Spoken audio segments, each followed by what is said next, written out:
5. Create a need, stir anxiety and discontent. A perfectly satisfied person cannot be seduced. Tension and disharmony must be instilled in your target's minds. Stir within them feelings of discontent and unhappiness with their circumstances and with themselves.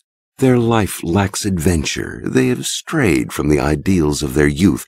They have become boring. The feelings of inadequacy that you create will give you space to insinuate yourself, to make them see you as the answer to their problems. Pain and anxiety are the proper precursors to pleasure. Learn to manufacture the need that you can fill. Everyone wears a mask in society. We pretend to be more sure of ourselves than we are.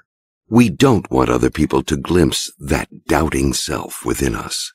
In truth, our egos and personalities are much more fragile than they appear to be. They cover up feelings of confusion and emptiness. As a seducer, you must never mistake a person's appearance for the reality. People are always susceptible to being seduced because, in fact, everyone lacks a sense of completeness, feels something missing deep inside.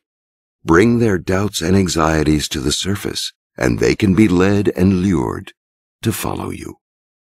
No one can see you as someone to follow or fall in love with unless they first reflect on themselves somehow and on what they are missing. Before the seduction proceeds, you must place a mirror in front of them in which they glimpse that inner emptiness.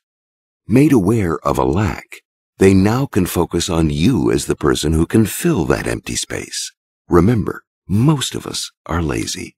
To relieve our feelings of boredom or inadequacy on our own takes too much effort.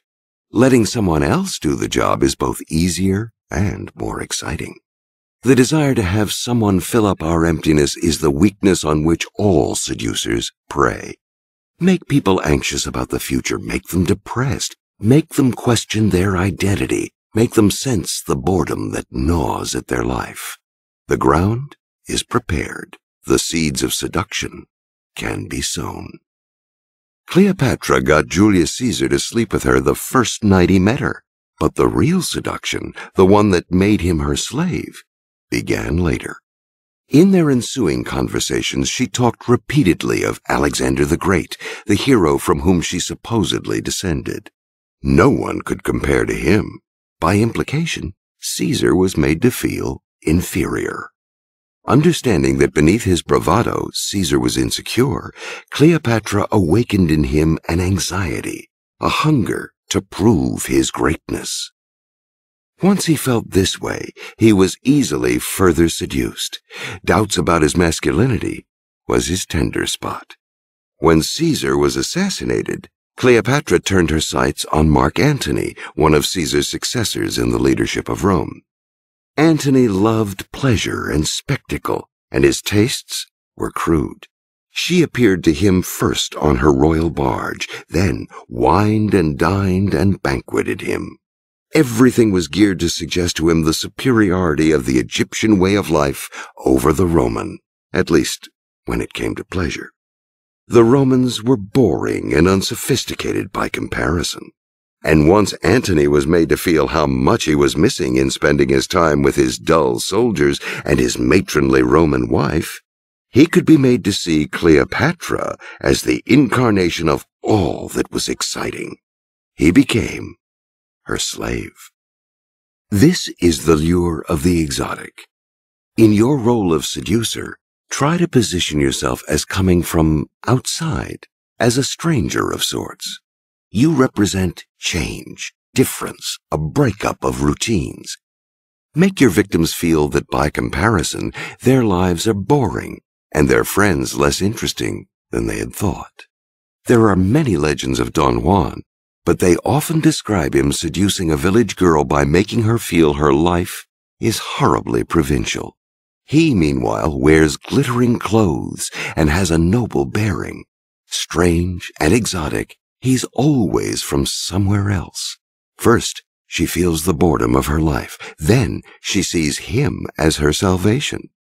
Remember, People prefer to feel that if their life is uninteresting, it's not because of themselves, but because of their circumstances, the dull people they know, the town into which they were born. Once you make them feel the lure of the exotic, seduction is easy. Another devilishly seductive area to aim at is the victim's past. To grow old is to renounce or compromise youthful ideals, to become less spontaneous, less alive in a way. This knowledge lies dormant in all of us. As a seducer, you must bring it to the surface, make it clear how far people have strayed from their past goals and ideals. You, in turn, present yourself as representing that ideal, as offering a chance to recapture lost youth through adventure, through seduction.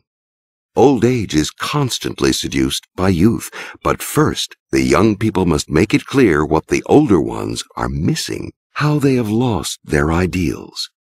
Only then will they feel that the presence of the young will let them recapture that spark, the rebellious spirit that age and society have conspired to repress. This concept has infinite applications.